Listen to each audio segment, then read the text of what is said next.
All the world's a stage, and the men and women merely players. Today is Tuesday, February 17th. Welcome to Tell Me More. Yeah. They like where you been, getting this paper, been minding my business. I've been out the way, had to clean out the What's circle, up, got rid of some y'all? squares. Welcome Lyrics is to niggas another walking out the episode street. See, of they want Tell some Me rap, they More want some grams, but on they the ain't got Jessica a cap. Diaries. This My is a name trap. is Shit, if I Jessica, get and I'm shitty, so burn with happy the to have pen, you they play here like with it's me this smoke. Yeah, this is evening. free. We have a lot to get into. This has been a crazy news week. The news has just been crazy overall since the Epstein files dropped, and people are continuing to go through them.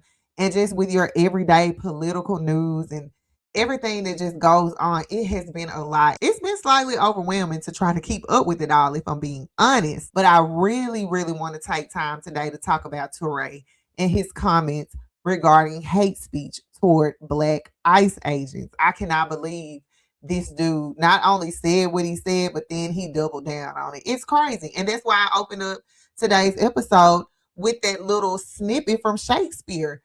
This is a stage. This world is a stage. And the men and women that we're seeing on our TV screen, they are just players. And who knows, maybe you can consider us players too, depending on how you look at the situation. But we're going to be getting into it.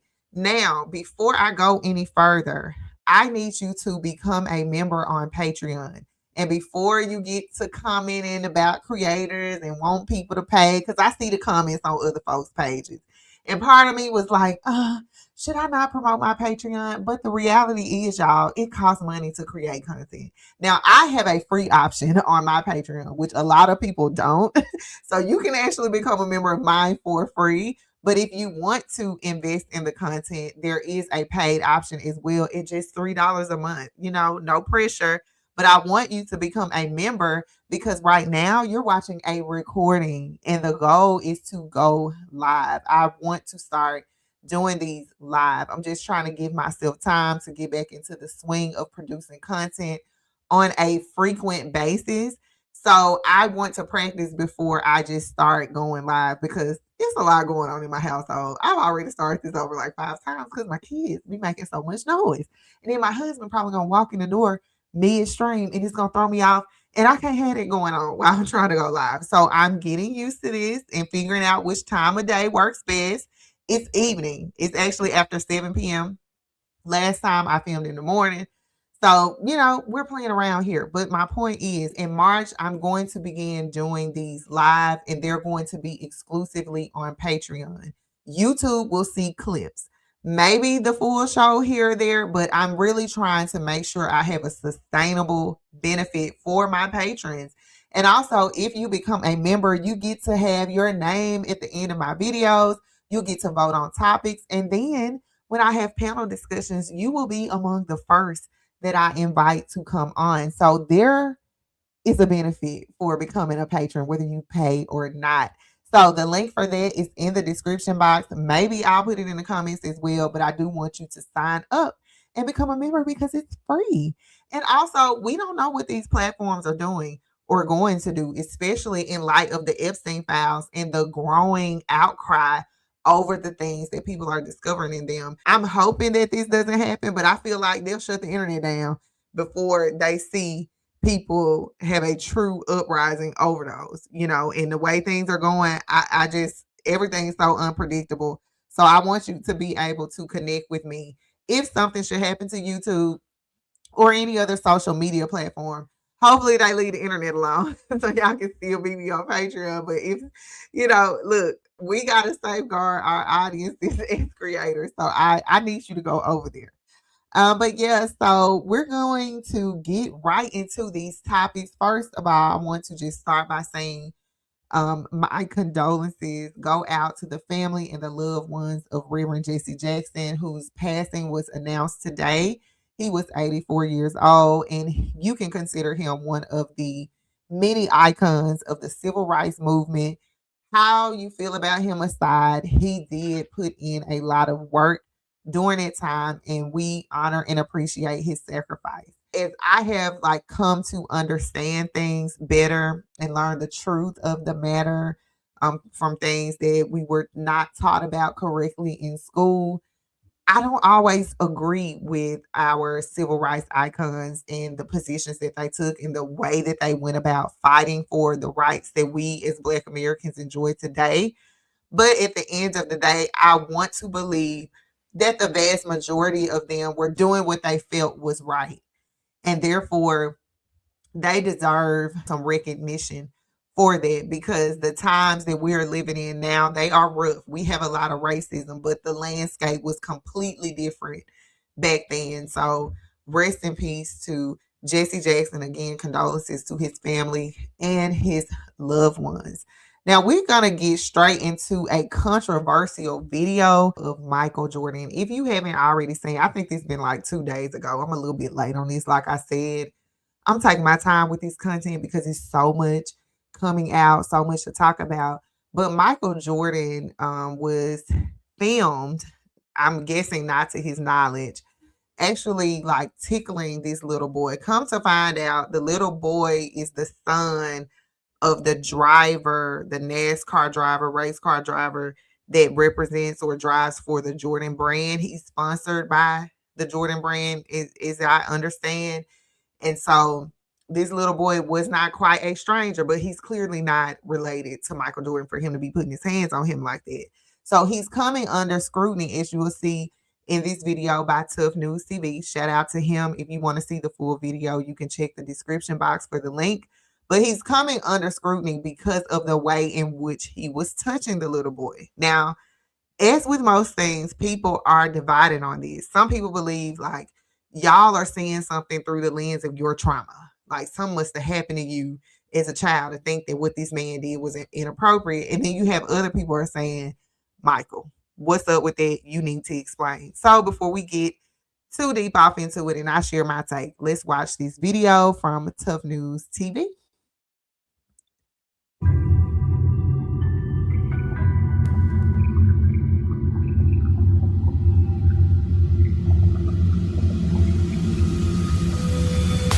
It's the music behind it for me. It looked like he's scratching him. Lord, slow mo is what got me.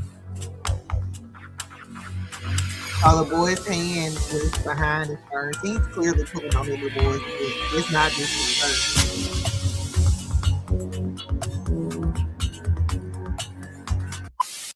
Okay.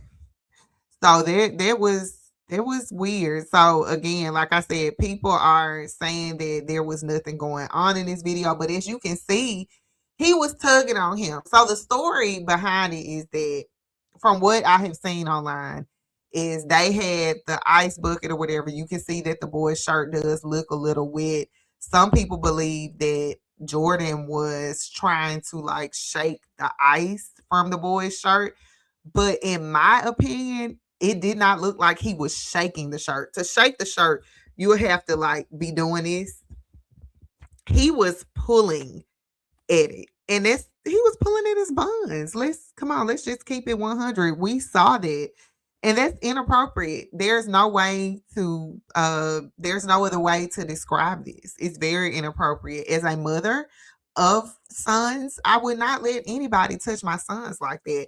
I would be looking sideways if it was a relative touching my sons like that and pulling their butt. Much less somebody that they're not even related to. That, it just looks inappropriate. And some people pointed out, like, if this was ice or there was ice, why isn't the boy moving? Like, he's standing still. And you can see right there, his hand is behind him a little bit, but he's standing still. He's not like moving like he's cold. Ice is cold. Most children would not stand still while ice is on them. They're going to be moving. So it looks inappropriate to me. I don't know if Michael Jordan has made a statement about this or not, but let me know what y'all think about this. Was he in the wrong for how he touched him, or do you think we're tripping and we must be traumatized because we're viewing it that way? Let me know. Okay, so this next story is really an update and just kind of bringing you up to speed with the latest with Glorilla's sister, aka Brorilla, Scarface, Victoria. She has came up a lot since she made that video calling her sister out. But there's something that people are overlooking about this situation that I thought was interesting. I'm going to pull up these videos. Shout out to Ruby Kai. I believe that that's how you pronounce her name. But she put up a video. She had the screenshots and everything of what Glorilla's sister said in this video where she revealed a text message from the mom. So if you haven't been following this, Glorilla's sister came out saying she felt like Glorilla needed to get their money, blah, blah, blah, blah, blah. It turned into a whole thing where Glorilla got on live. She called her parents and asked them to basically speak out on what she's been doing for them or what she has done for them. Now, there is an issue with this. Some people are like, the mama's lying. You can tell she was doing too much, bad acting, whatever, whatever. The jury's still out on the dad. He sounded, pretty believable, but the mom thing, it was just a weird telephone call between mom and daughter, especially talking about things that the daughter may have done for her.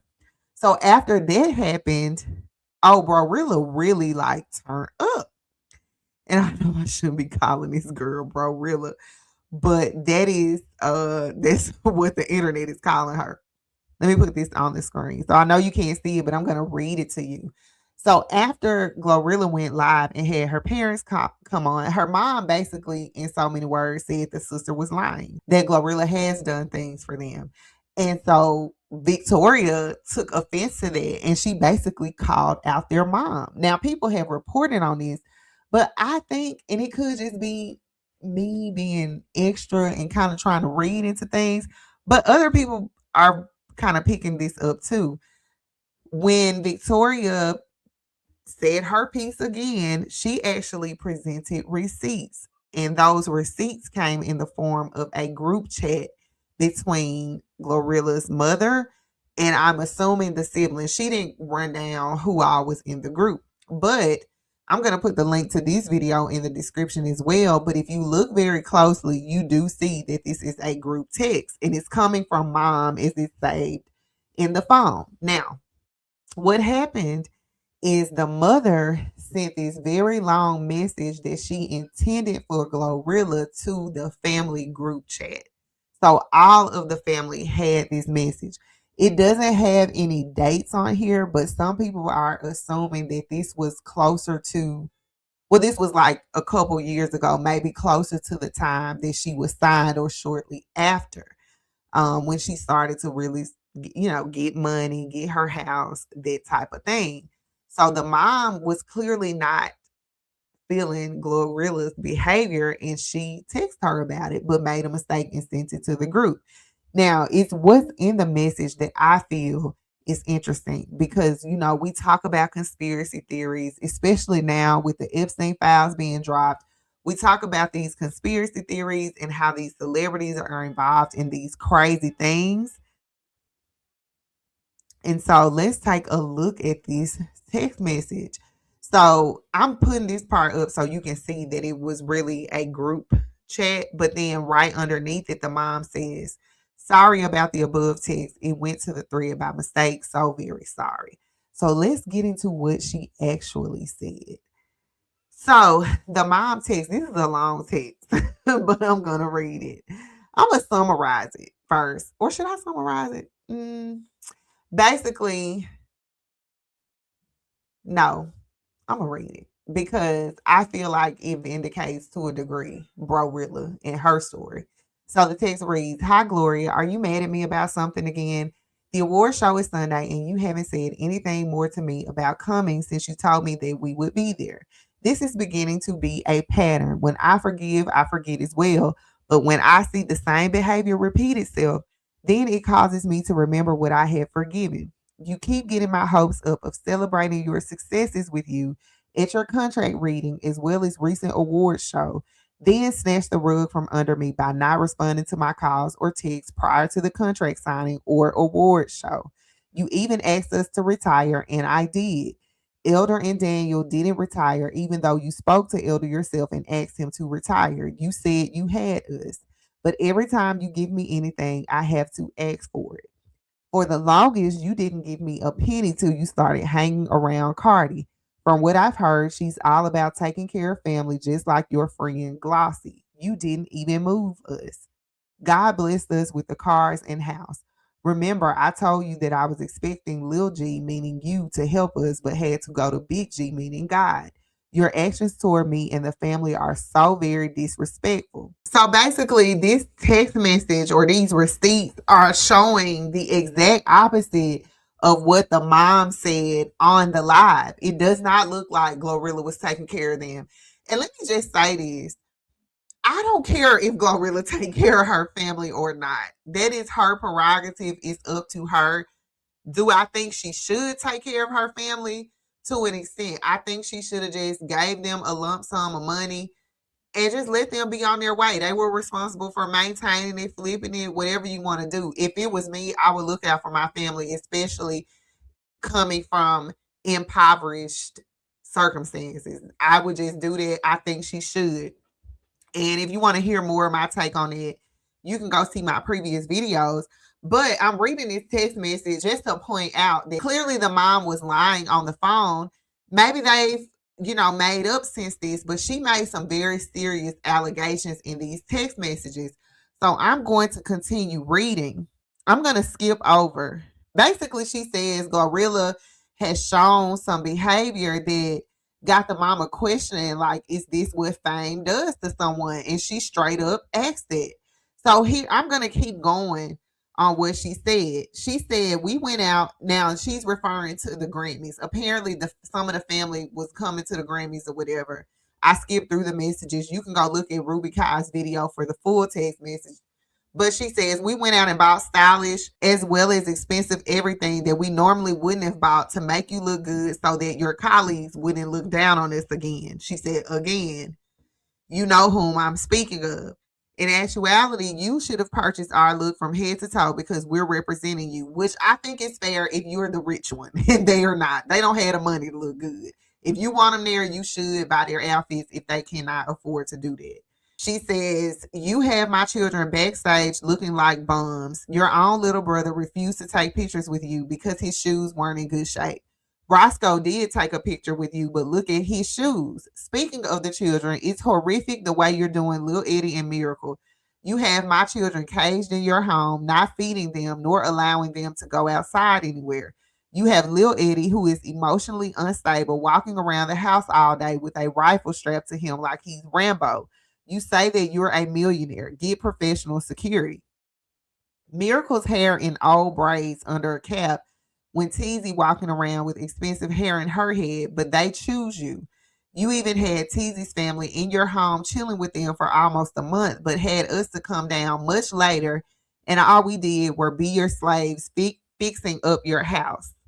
Your own daddy comes to the award shows in suits that I bought over 15 years ago. We went out and purchased luggage, among other things, when you asked us to come to your signing with Gotti that she eventually ghosted him on. He's saying we bought all this stuff to come to your contract signing, then you wouldn't even answer my calls or text messages. We were packed and waiting on your call to go to the airport, and you didn't even have the decency to answer your phone or even inform us that we weren't coming until you got tired of me calling and texting you. Then you finally responded with a text the next day. What? Is this what fame does to a person? Gloria, I will always love you, but the way you do your own family isn't right. I pray that God shows you the error of your ways and you repent of them. By the way, with that type of behavior, it makes me wonder about something. Now, this is where the mom is getting to what I feel like made this whole situation turn dark. Because it was bad at first, but let's be real, it's family drama. It happens in families. But this right here is what made it go dark and had me questioning things that I had seen and stuff that I heard across the internet involving Glorilla and her record deal. Her mom says, I pray that God shows you the error of your ways and you repent of them. By the way, with that type of behavior, it makes me wonder about something. When you asked us to drive to Atlanta on the pretense of spending time with you, but instead you used my expertise to do your interior decorating. Upon returning home, we discovered that our tire was on a flat. When we had gotten on the expressway in Atlanta, I asked Elder to pull over because the tires didn't sound right. But he told me that it was the street that made for a noisy ride, which did get quiet. We drove hundreds of miles back home on a tire that had been supernaturally sealed for our protection. Thank you, God. Here's the kicker. When we took the tire to the shop later that morning, the man said that the tire had been punctured from the inside. So, in a dream slash vision, I remembered isolated incidents that happened while we were there. You can call me and I will disclose them to you, but expect y'all already know. And I guess she's saying I suspect y'all already know. Now, this is interesting. This is really interesting. That's the reason why they were fake profusely crying when we left, but wouldn't even answer their phones when we tried to inform them that we made it home safely. Then later on that day, Lil Eddie got on the group chat talking out of his head. I would like to believe that my own children didn't try and kill us by puncturing our tires. Actually, everything was fine until you got angry because we drove your truck to the airport to pick you up at your request. Again, things that make you go, hmm. So you heard it. You see the text message. Glorilla's mama basically saying, I don't want to believe that my own child tried to kill me, but I found out my tires were punctured from the inside. Y'all were fake crying when we left. We trying to figure out why y'all crying like that. Cause when we called, you didn't even answer the phone. And we trying to tell you we made it safely. You was acting like you was worried about me or sad that we was leaving. What was that about? And then she goes on to say, you were angry because we drove your truck to the airport to pick you up instead of coming in ours. Or and that's what I'm assuming. She didn't say that there. I'm saying it. But it's just interesting. You know, it really makes you think because people were accusing Glorilla of taking the oath. Y'all know in the music industry, when you see that person cover up that eye and they show the one eye is symbolic, along with other things that Glorilla has done over time. And here you have her sister dropping these receipts and then follow up saying, you know, if something happens to me, she did it. This is what I feel like the story is, you know, especially because everybody's always talking about celebrities and these sacrifices, and the Epstein files have come out, and we know that they are doing this. And it looks like Glorilla Mama she was started thinking about things that happened and started putting two and two together. Like, girl, what's up with this? What you trying to do to us? Were you trying to kill us? How did our tires get punctured from the inside? So, you know, that's crazy. Let me know what y'all think about that, because it's one thing for the sister and Glorilla to have their beef. It's another thing when the mom comes on and says, you know, you do good and you're the best daughter, whatever, whatever. It almost sounds like, girl, was she paying you to say that? A lot of people are pointing out that that interaction was just weird, and now we have these text messages where her mom is insinuating that she may have tried to kill her, that she was starting to think that. That's a big deal. And I noticed just a lot of people kind of skirted over that. So, what do y'all think about that in the comments? Let me know if you believe that the mom was coming from a sincere place, because it's real. The message is there. I mean, the sister was kind of, you know, she threw her mama under the bus putting it out, but she's trying to prove her point and saying that, you know, y'all have fallen in love with this celebrity that you see, but it's deeper than that. Now, mind you, there's allegations where I believe she might have pulled a gun on Glorilla. They got a lot of drama going on. But I felt like that little piece of what that mama said in that message was very interesting. And it just took a dark turn with that. Like, Glorilla, was you trying to kill your mom? Was you trying to sacrifice them? I think she should address that, my opinion. If you're going to address anything, forget the money. Forget what you're doing for him. Now that this message have leaked, you gotta address that. Like, what is she talking about? And we know that she won't, but that's just me. That's just my thoughts. Y'all let me know what you think in the comments. Okay, y'all, let's get into Brandy's all-star performance. So Brandy performed the national anthem at the 2026 NBA All-Star Game. And I think she did a great job. I actually watched it live as it happened. Now she was being a little extra. Like, she was being super extra with all the emotes and stuff. But let's hear just a little bit, and I want to talk about the performance.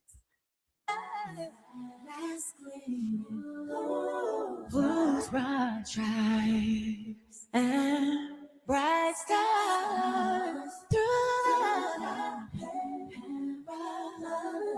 the sky. All the rainbows we watch were so gallantly streaming, and the rockets red glare, the bombs bursting in air, and gave proof through the night. Okay, I think that's enough. That our flag was still. How beautiful does she sound? So beautiful. They saying, "Oh wait, I like this part. Let me play this part."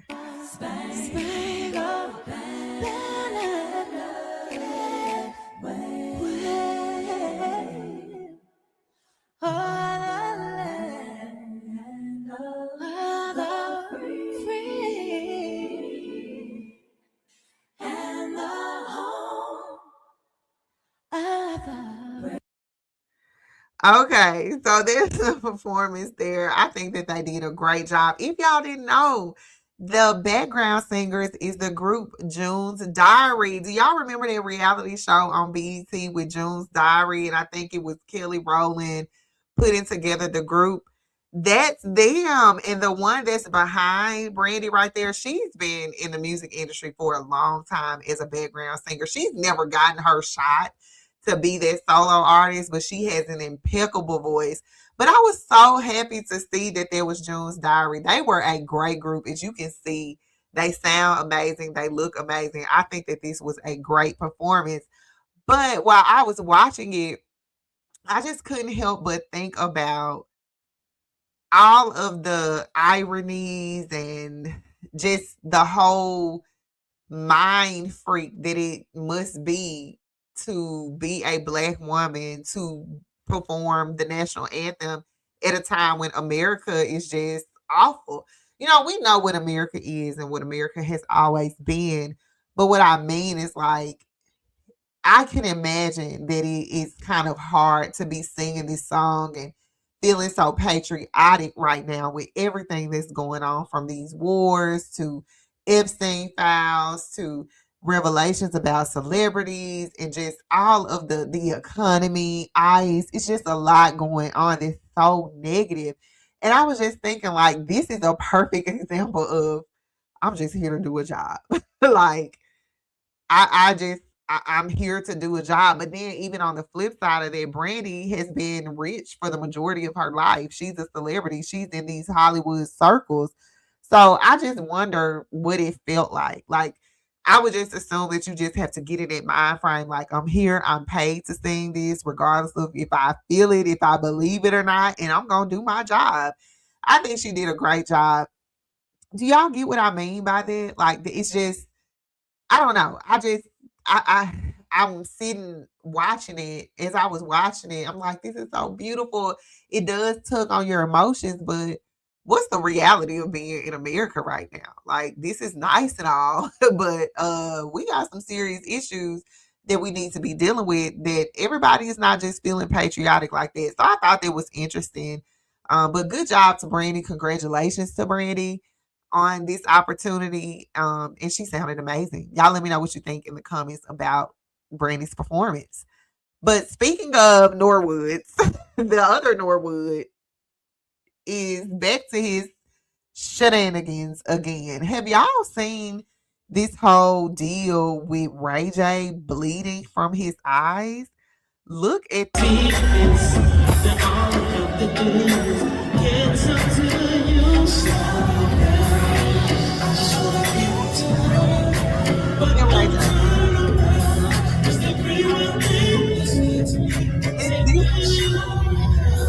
right here.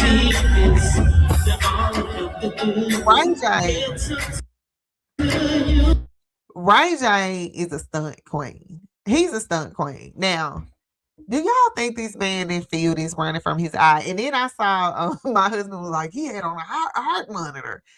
if he took his shirt off, it's because he wanted you to see that. He wanted you to talk about that. And now you're handing out these flowers while your eye is bleeding, and then you lick it because you know that involuntary movement, like you know it's there.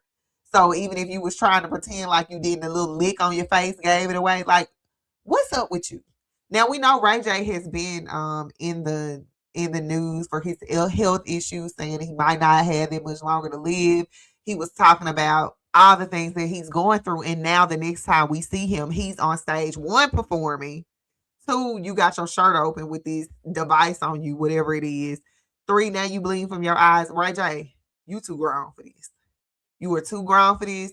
You got kids. You need to sit down. Like, don't play like this. This really just pissed me off when I saw it, because I'm just not seeing how folks were falling for it. This man, if he is in such bad of a health condition, why are you even performing? Why would you show somebody what's strapped to your chest? And then you got the shades on. Like, I can't even begin to figure out like what he's thinking. Like, I just can't. But it's it's a mess. He's a mess. He knew that stuff was hanging out his face. He knew it was. And I just let me see what the comments are saying about him. Yeah, it's giving publicity stunt, the exact kind he would pull. Yes, it is. He needs to stop. It's too much. It's too much. It's like it's real stuff going on in the world. And this is what you choose to do so you can remain relevant. I don't know if he's trying to get some money. I don't know if he just wants his name to continue popping up in the headlines. I don't know what it is, but he should be ashamed of himself. And I agree with that person that commented on that video. This is giving publicity stunt. Do y'all think this is a publicity stunt or not? Let me know in the comments. And we're going to take a short break so you can hear from our sponsors. And I'll be right back. Ladies of Jackson, Mississippi, listen up. Girlfriends Night Out is happening this Saturday, March 14th at Phoenix Bar and Grill, and the lineup is stacked. We've got all female talent taking the stage. Stephanie and Anissa Hampton are headlining with DJ Crust with the vibes, keeping the party going all night long. Doors open at 8 p.m. and the venue is fully loaded. Full kitchen, full bar, hookah bar, and a cigar patio. The only thing missing is you. Now here's what you need to know.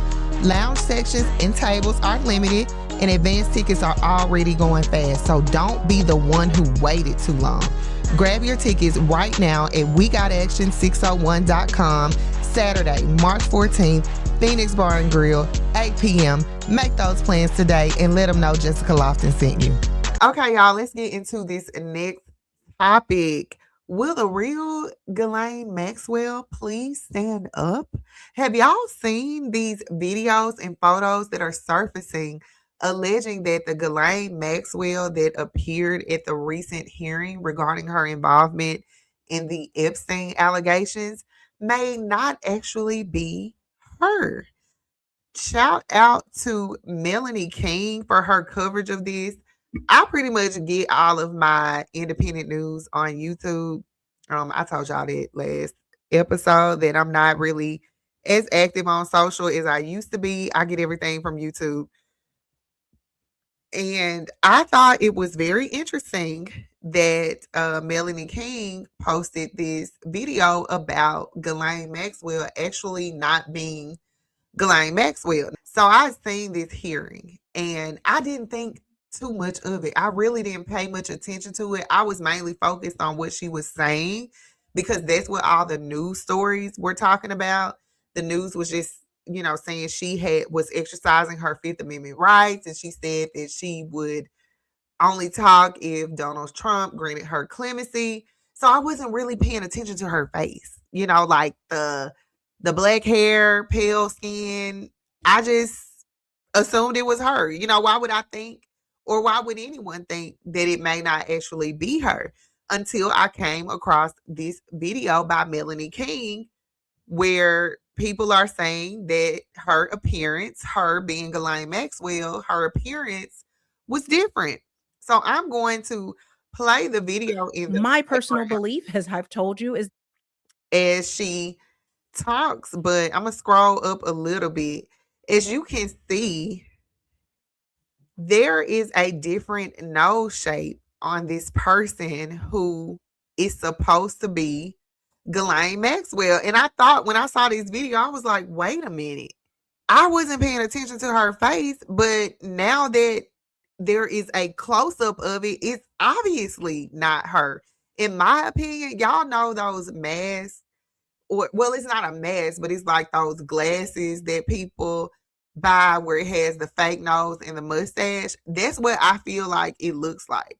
And we already know that there are advanced silicone masks out there. I remember during the pandemic, there was some videos about these masks going viral on TikTok. So they most definitely can create masks that look like real human faces that someone just slips on.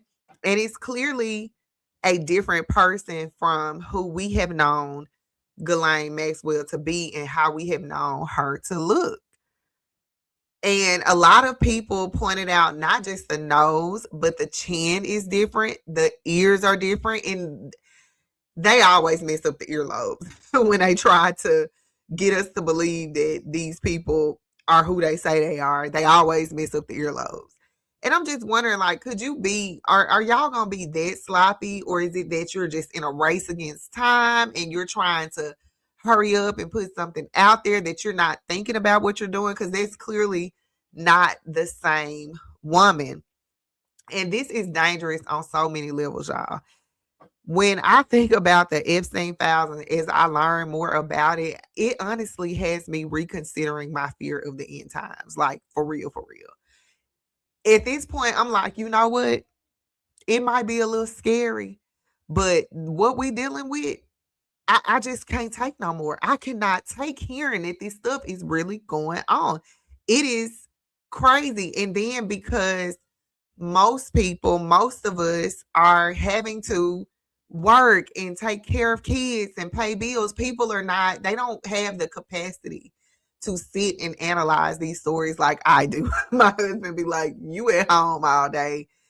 I'm working. Like I hear you about the Epstein files, but I'm worried about having to do this at work tomorrow, blah, blah, blah. And I feel like this the whole point of the matrix, the so-called matrix, that we're so busy trying to make a living, earn a living, maintain what we have, that we're not able to revolt or rise up or do what it takes on a large scale to see change. That all of this is by design for people to not really be engaged or able to do research. It takes time to do these things. So it's just dangerous. It's dangerous. It's scary to know that these things are happening. Once it happens, like it has been, there's a little bit of uproar, but no justice is served. Nothing happens. And we go back to living life as normal till the next scandal comes up. In my opinion, that's giving the powers that be a signal that it doesn't matter what you do. We'll just fall in line and keep on living life, paying bills, going to work, and we'll just accept it. That's what it's looking like to me. Now, I'm not shaming or blaming anybody if you have not been able to look into this the way that you want to, or the way that I feel like we should be. I get it, but it's just got me thinking about what the future looks like if nothing happens or nothing comes out of this. How do we realistically deal with this system that we're in? We already know it's terrible because of how Black Americans have been treated, how there has been no justice for chattel slavery, no reparations, none of that. We know that only an evil, I hate to say regime, but only an evil structure would allow that to continue as long as it has. So we don't have a lot of hope in this system anyway. But shouldn't children, young children, boys and girls, shouldn't that be where we draw the line, protecting kids? I would think so, but apparently not. The government has not prosecuted anyone, has not, as far as I know, investigated any of this. And the stories that are coming out are just unbelievable. Completely unbelievable. But let me know what y'all think about this. Do you think that this is really Ghislane Maxwell, or is this just another ruse by the government to get people to just move along with their lives and let this go? Let me know what y'all think. We have finally got into the main topic of today's recording. Touré. This has flown under the rug, as far as I know.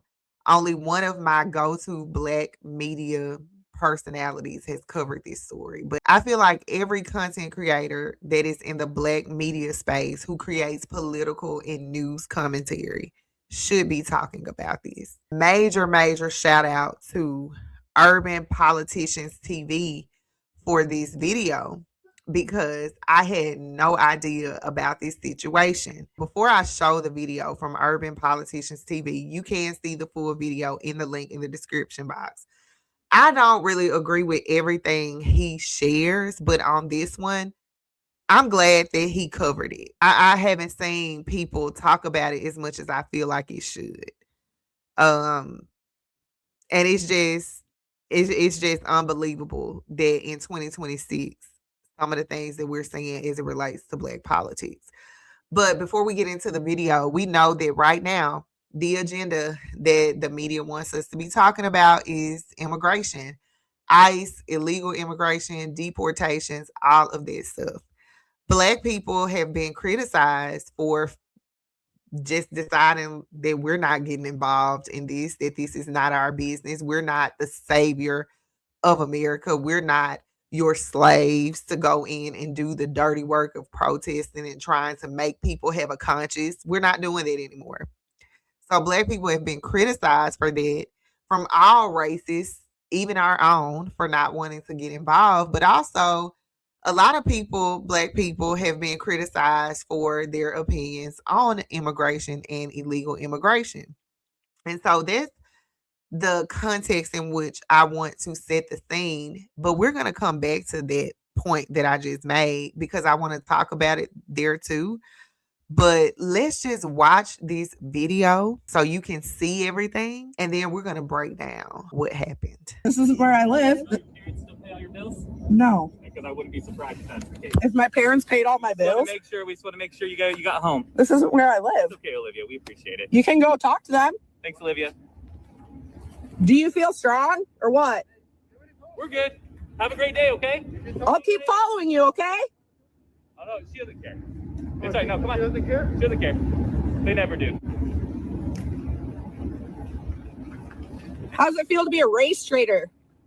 You know, we were trying to get a child molester, right? Okay, so she says, how does it feel to be a race trader? Who uses that word? Black people don't use that word, race trader. We don't use that word. You're telling on yourself right there. I just had to break in and say that. Race trader. And as you can see, they're messing with these men that are just trying to do their job, whether you agree with ICE or not.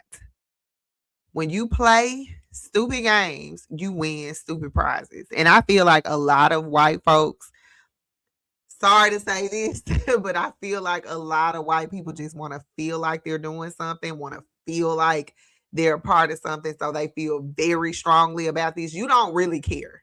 Like, let's be for real. You don't really care, because again, I'm never, as long as Black people are going through the stuff that we're going through because of the things that the government did and did not do as it relates to our community, I just feel like everything else is performative. Because if you really care, we have documented evidence, decades, hundreds of years worth of evidence for why you should be championing the causes of Black folks.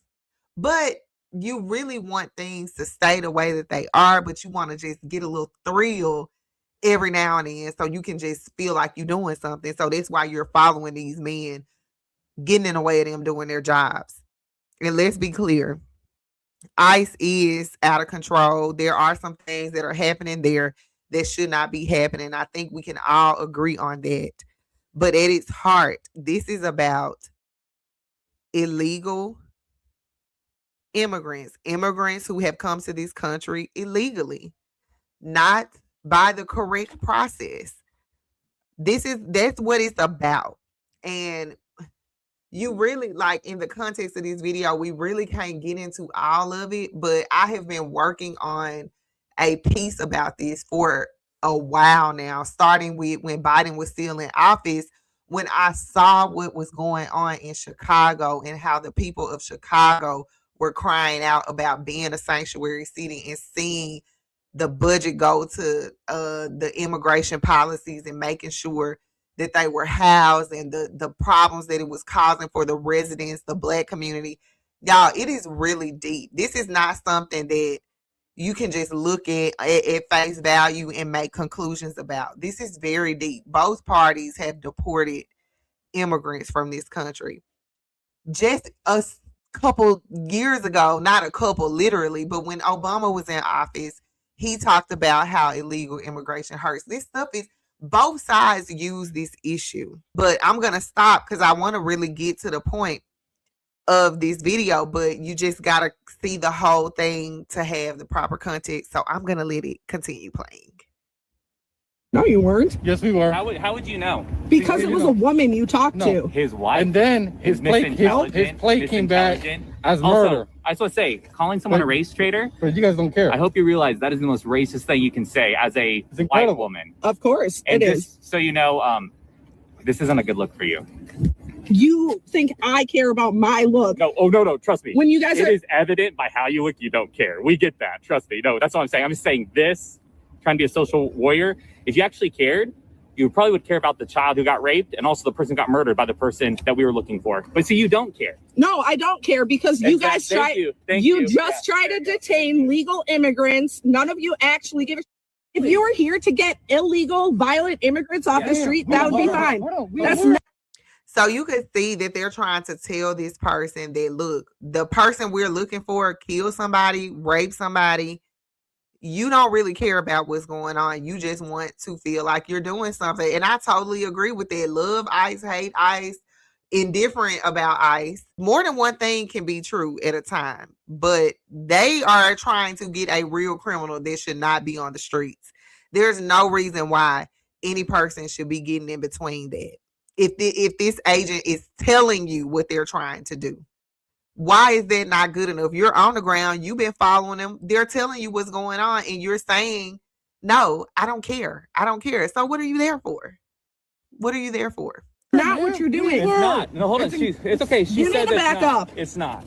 It's not what you're doing. Just so you know, if you were to spray that, you would be arrested. That's fine. Okay. Don't come close to me. Well, we're going to tell you this. Stop following us. No. It's not illegal. So you don't want us to come close to you, but you keep riding our tail. Like we should rip people apart from their families. Are you a man? Wow, is that a question? Wow. Okay. How do you feel about ripping people from their families? Does that feel good? How serious is it? Sir, I need to move. First of all, I'm gonna let it play. I'm gonna just let it play. Why are you calling a woman a man? I mean, what kind of a guy does that?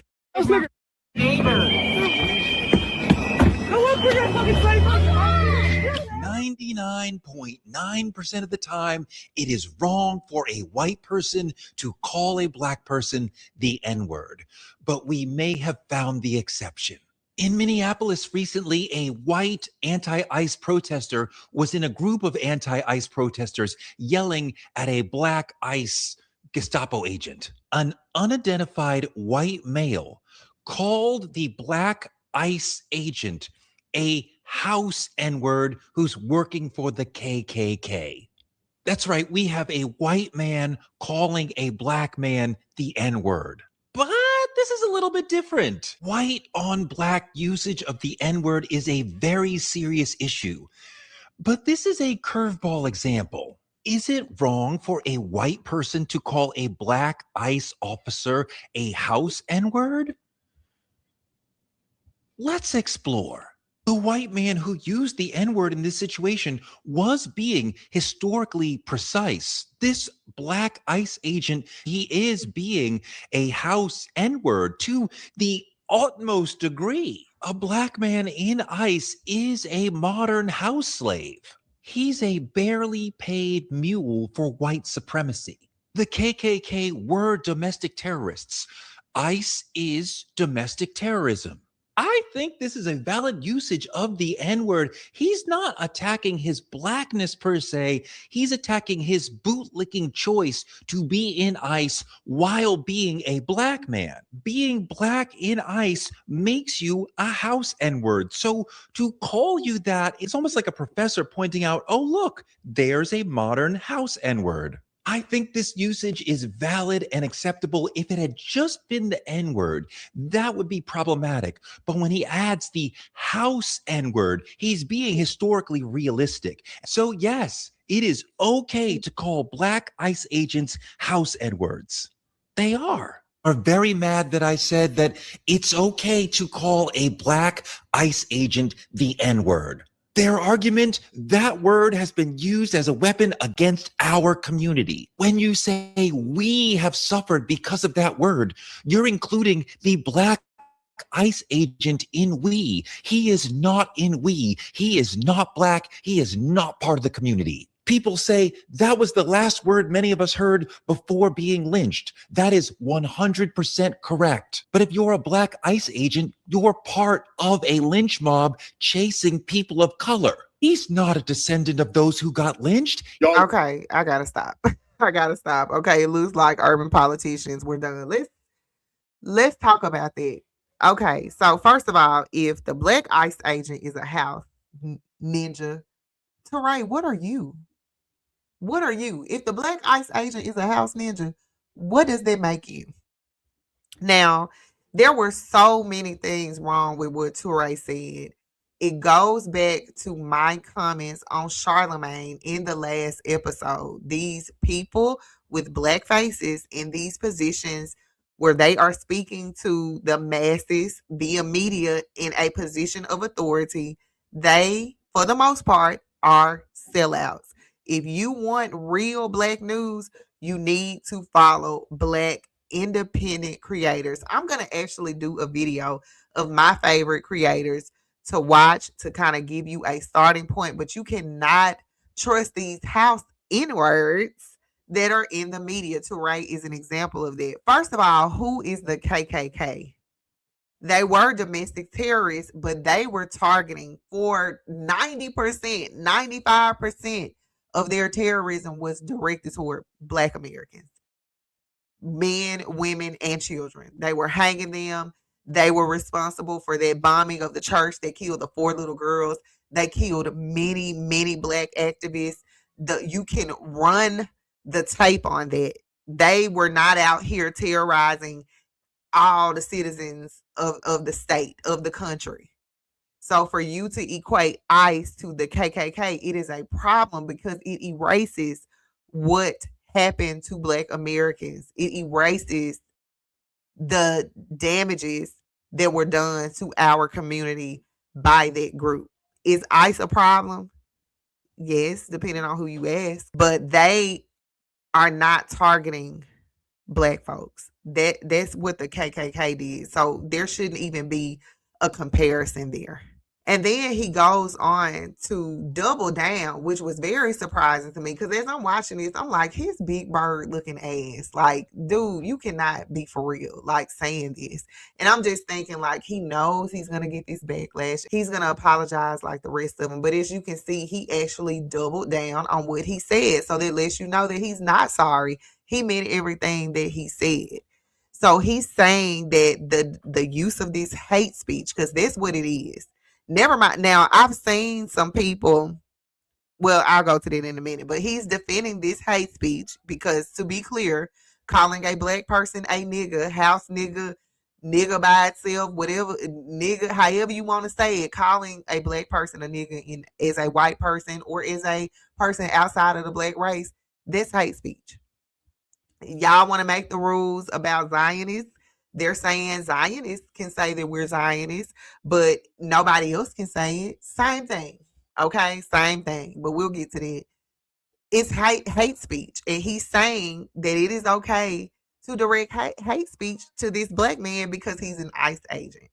Now, we can talk about the impacts of illegal immigration on the Black community because it has negatively affected our community. We can also talk about how this person who trans, whoever, these are the same people who use the civil rights struggle of Black Americans to get their gains in America. Now you're sitting here telling them that the racism that they hold is okay. It's acceptable because of this man's position. And Urban Politicians, the person who I got the video from, he brought up a really great point in his reaction. Because what about Black police officers? Because by that same logic, you could say that police officers terrorize their citizens, which they do, mainly Black people. You could say it there. So what about Black police officers? Are they subjected to hate speech, and would it be acceptable to them? And then the usage of race traitor, like who even says that? And it's just so interesting to me. These are the same people that again lump their issues. These people, meaning these liberal white folks who are members of the LGBTQ community, they utilize our struggle, our civil rights struggle, for their gains. But then when it comes down to it, they exhibit the same racism as the ones that they're saying the enemy, who are the enemies, do. It's all the same. Black folks ain't got no allies. And this video makes it clear you can't even trust the people who have Black faces. Now, some folks are saying that, well, Black people use the N-word, so why we shouldn't even be using it. And I would just say that this is not the time for that conversation. I get it. I have conflicting feelings about the N-word. Do I use it? Yes. Do I feel like I can say it? Yes. Do I have a problem when other people say it? Yes. Do I think that I probably shouldn't say it? Yes. Do I say it around my children? No, because I don't want them to say it. So the history of the word, we can talk about it till we turn blue in the face. But at the end of the day, regardless of if Black people use this word, I know it sounds crazy. I know it does. But as a white person, you damn sure can't use it. That has been made clear for years. In no circumstance is it ever going to be okay or acceptable. That's just what it is. So this is nasty, nasty, nasty work on Touré's part to say it and then also double down on it. And so again, out of all of this, when it comes to this situation, when it comes to what I feel like it reveals, is that we have no friends. We have no allies. Both political parties have deported illegal immigrants. This whole situation came about because of the flood of immigrants into the country during the COVID pandemic and throughout Biden's administration. The sanctuary cities, the debacle with Governor Abbott from Texas, sending these people all over the country to prove his point and play politics. But at the end of the day, you see how the anger brings out the truth of how people really feel about us. It didn't take them 30 seconds of interacting with that man to call him a slur. And here's Touré saying that it's okay, as if he has the authority to tell somebody when it's okay. And I want to bring this back to, before I close, the delineation movement, where you see Black Americans who are calling themselves FBA, for Foundational Black Americans. They are delineating among other people. It's not just them. It's whether you identify with FBA, ADOS, or if you don't pick a side and you just like, look, I know we're different. We're just different as Black folks. We're different. That's kind of where I stand. Regardless of how you feel about the terms, the fact of the matter is Black people are beginning to see ourselves as a unique group with a unique justice claim, with a unique political situation where we should be unified on those things. And this is why some people on the FBA side call immigrants tethers, because they do things like that when they don't have the authority, don't have the experience, don't really have the right per se to speak on these issues, because it did not affect them in the same manner in which it affected a family of Black folks who are from here who cannot trace their lineage to any other homeland. So Touré's parents are not, well, his paternal, I looked it up, his paternal grandparents are from, I can't remember what country they were from, but they're not American. He's like a second generation American, first generation American. No, he would be second, I think. Anyway, look it up. You'll see what I'm talking about.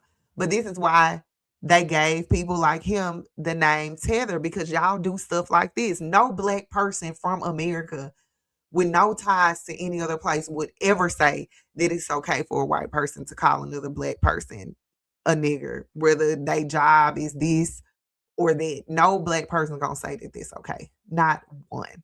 So this is where that name Tether comes from, because they look at that different. It don't hit the same for them because their tie to the land is different. I don't know how to explain it. That's the best way I can explain it, but I'm sure somebody in the comments will say their piece and probably explain it better than I did.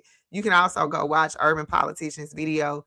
The link is in the description box, and see what he had to say about it. But I could believe it at the same time, as much as I can't believe that this man would say that that's okay and like be proud of it, thinking it's cute. And it's okay. Like, who does that with hate speech?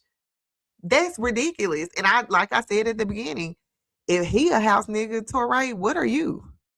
What are you? All right, y'all. This is all I got for today. I feel like today's recording was so chaotic. Oh my gosh, it was so chaotic. I cannot film this at night anymore. No, this has to be done in the morning. I got to do these in the morning.